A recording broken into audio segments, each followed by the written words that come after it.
यो सबै खानेकुराहरू रेडी गरेर प्याकिङ गर्दै गर्दाखेरि चाहिँ कस्तो ड्राई पिकनिक जानलाई जस्तो वाला भाइब्स आइरहेको थियो मलाई। तर नझुकिनु होला, हामी ड्राई पिकनिक होइन, हामी खेततर्फ जाँदै थियौँ किनकि आज हाम्रो घरमा रोपाइ थियो। मामा, माइजू, बहिनी अनि म भएर चाहिँ हामी खेततर्फ जाँदै थियौँ। बाटो हेर्नु न कस्तो राम्रो रमाइलो, एकदमै ग्रिनरी, सँगसँगै झर्नाको भ्यू हेर्दै हामी पुग्यौँ खेतमा। र खेतमा पुग्दै गर्दा यो सानो भाइले बिउहरू सबै खेतहरूमा सप्लाई गरिरहेको थियो। हेर्नु न कति क्युट छ। अनि माइजूहरूले खेत रोप्दै हुनुहुन्थ्यो।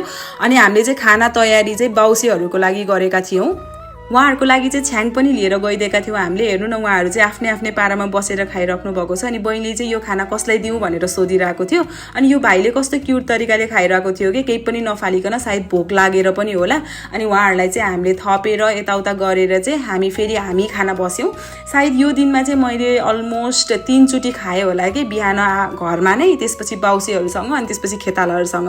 अनि बिउ लिएर चाहिँ अनि हामी पुग्यौँ खेतमा। अनि खेतको भाइब्स चाहिँ यस्तो थियो होइन। सबै माइजूहरूले चाहिँ खेत रोपेर, माथिको खेत रोपेर भ्याइसक्नु भएर अर्को खेत रोप्नको लागि आउँदै हुनुहुन्थ्यो। अनि त्यहाँनिर हाम्रो बहिनी अनि त्यसपछि माइजू हुनुहुन्थ्यो। अनि बाउसीहरूले पनि एकदमै मेहनत गरिराख्नु भएको थियो। हिलो पानीहरू एकदमै ब्यालेन्स गरिराख्नु भएको थियो होइन, एकदमै स्मुथ बनाइदिइराख्नु भएको थियो ताकि खेत रोप्न एकदम इजी होस् भनेर। अनि यो क्लिप चाहिँ मलाई एकदमै क्युट लागेर नै क्याप्चर गरेँ होइन, किनकि दसैँवाला भाइब्स दिइरहेको थियो कि, अनि त्यही भएर क्लिक गरेको भन्दै हुनुहुन्थ्यो। अनि त्यसपछि भयो हाम्रो टी ब्रेक। अनि सबैजनाले चाहिँ चिया लिएर गफ गर्नुभयो। चिया नखाने मान्छेले चाहिँ रेस्ट गर्नुभयो, गफ गर्नुभयो। अनि त्यसपछि हामी फेरि खेततिर नै लाग्यौँ। अनि मन्जु, माइजू र मेरो मम्मीले चाहिँ खेत रोप्दै हुनुहुन्छ। अनि म चाहिँ जहिले पनि मेरो काम भनेकै खाना पकाउने, खाजा पकाउने हुन्थ्यो कि रोपाइ हुँदै गर्दाखेरि।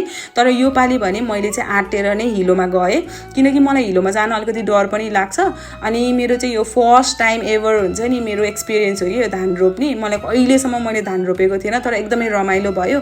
अनि सबै खेतमा धान रोपिसकेपछि हामीले चाहिँ खाजा ब्रेक लियौँ। अनि एकदमै रमाइलो भयो होइन। अनि पहिला सुरुमा चाहिँ वेदर एकदमै राम्रो थियो, त्यस्तो पानी पर्ला जस्तो पनि थिएन। एकैछिनपछि त एकदमै हुन्छ नि, पानी पर्ला जस्तो गरेर नपताउँदो तरिकाले पानी परिदियो। अनि छोप्न सुरु, भाग्न सुरु भइदियो। अनि त्यसपछि सबैजना बसेको ठाउँबाट पनि उड्दिनु भयो। कस्तो के एकदमै रमाइलो भइरहेको थियो, वनभोजवाला भाइब्स आइरहेको थियो। एकैछिनमा वेदरले गर्दाखेरि कस्तो नराम्रो बनाइदियो होइन। अनि यहाँ बहिनीले जिस्काउँदैछ एकदमै ब्लग भन्दै। अनि म चाहिँ छिटो छिटो छातामा ओत लाग्न पुगेँ। अनि एकदमै रमाइलो भइरहेको थियो। अनि सबैको सिचुएसन भागाभाग थियो। अनि कोहीले चाहिँ छाता ओढेर खाइराख्नु भएको थियो, कोहीले रेनकोट ओढेर, कोहीले रेनकोट लाउँदै हुनुहुन्थ्यो, कोहीले रेनकोट छोपेर खाइराख्नु भएको थियो। एकदम फन्नी मुमेन्ट्स भइरहेको थियो। उहाँ चाहिँ मेरो आमा हुनुहुन्छ होइन, उहाँ पनि बिचरा रेनकोट ओढेर नै ओत लाग्दै हुनुहुन्छ। अनि सबैको सिचुएसन एकदमै फन्नी थियो। अनि जस एकैछिनपछि चाहिँ पानी बस्ने फेरि आउने भइरहेको थियो। अनि